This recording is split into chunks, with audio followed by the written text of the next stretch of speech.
One of the reasons you're not a millionaire yet is because you don't have a vision that requires you to be a millionaire or results in you being a millionaire. If I look at your vision board right now, it has a house on it, it has a car on it, it has some vacations, etc. But if we look at the budget you need to actually execute on those things or manifest those things, it does not require you to be a millionaire.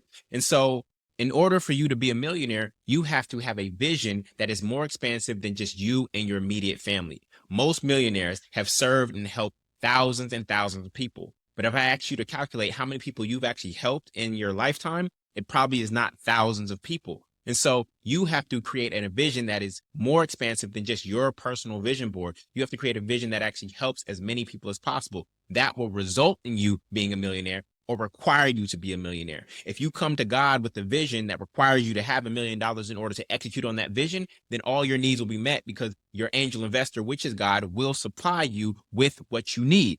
So again, the reason you're not a millionaire yet is because you don't have a vision that either results in you being a millionaire or requires you to be a millionaire in order to execute on it. So I encourage you to get beyond your own personal vision board and actually create a vision that's bigger than you and more expansive and that helps more people.